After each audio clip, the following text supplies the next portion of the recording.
nightmare go.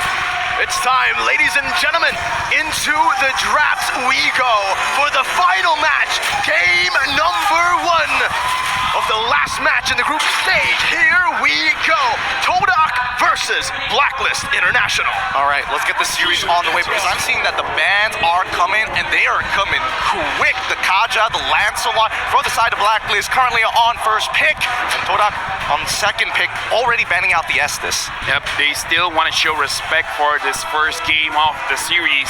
Estes being banned out, and we can definitely see a lot of conversation happening here, especially from Chiku, where I think they're all talking about what are we willing to let go, because again, they are the second pick, so it's gonna be a trade. I'm pretty sure they want to let go one prio hero that Blacklist will try to secure, and then getting something else. Banning out the glue, I think, is a pretty safe second ban. Is there a sneaking suspicion that this might be a Novaria going on to UA, for an example? Yeah, I kind of feel like if it is let through, because again, Novaria is amazing. Doesn't have to be a mage. You can put Novaria as a roamer. So I kind of feel like even if Novaria has been let through and Blacklist picks it up, it doesn't have to go to UA. Wait, is Edward actually interacting with the camera? I haven't seen him do this in like, what, how many years at this point? He's been staring, he's been going back and forth again, but you know, I think for Tdk, it is going to be a very good idea for them to actually let go of the Novaria. There's going to be the Ling and the Lancelot ban, though, so already respect and already kind of a curveball. Yeah, Wise not going to be on these assassins. Tdk love the chaos, right? They really find success in that chaos, and up against a Novaria who really doesn't like messy team fights, I think that might be the main win condition for them. I'm looking at Tdk and I'm thinking of one thing. What? The Fanny hasn't been banned.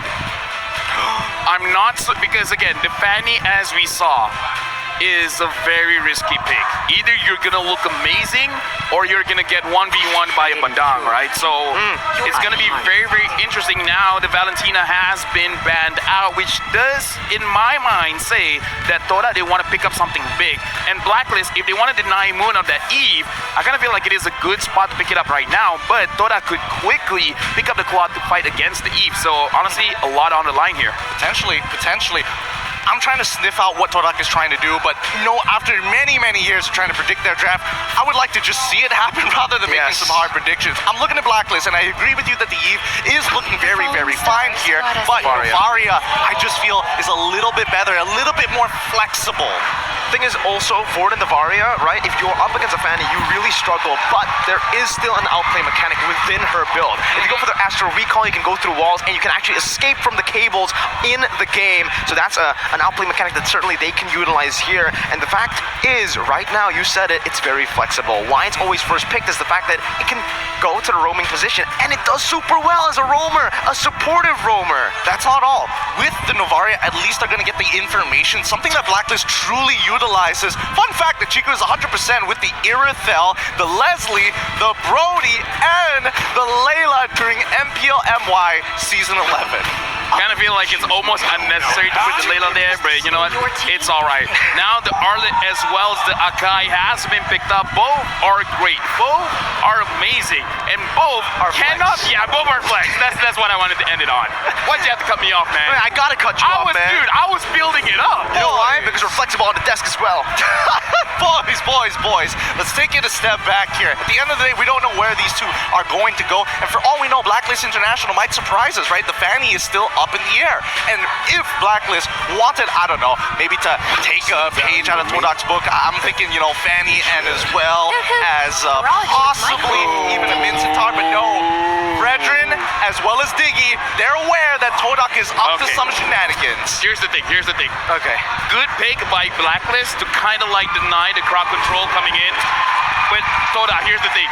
Have a big burst hero. Have someone that can burst the Diggy early on. Make the Diggy unusable. Because again, looking at the lineup, the Frederick is going to be super annoying. Wise especially is going to be super annoying. Now they're picking up the Eve because I kind of feel like they know it's totally going to be banned. And I kind of feel like Moon just feels very, very comfortable on this Eve. So far it's okay. Looking at the bans, I'm really interested to see Blacklist, what are they going to ban to make sure their squishy heroes are not gonna get targeted because Novaria, even though yes, Astro Recall, go inside the wall, basically a very long iframe, no one can hit you. But the thing is, the moment someone hits you, it's gonna hurt. Has one of the lower HP pools out of all the mages. They're doubling down though for Tdk, right? For the CC. They want to overwhelm the Diggy with CC. And I kind of understand what Blacklist are going for. Like you mentioned as well, with the Varia, you already have that Astral Recall to give him more safety or to give her more safety. Use the Diggy here with the time journey. Thing is, like you said, not just CC. I mean, it's not just damage here. CC. You overwhelm this Diggy, you try to bait just this ultimate, and it's done. What do Blacklist have to play after that? Even for the Navaria, early game to mid game, super long cooldowns on her skills. Agreed with you on that one, right? It's about engage, re-engage, the push and pull mechanics of the overall team fight. We need to keep looking at the bigger picture here because at the end of the day, that's how Blacklist and Tdk think, right? This is the one aspect of both teams that are alike. Right now, I kind of like the Franco ban because they're really respecting Tdk and say that Franco is one of those heroes that can handle the Diki, and they're like, yeah, you know what? This Akai could go gold lane, this Arlet could go jungle, we don't care, so we're gonna respect and make sure that this Franco is not a safe option. The Hayabusa might be okay going up against this lineup, but again, I don't know. If Rival can really avoid the Frederick at all times, it's gonna be okay.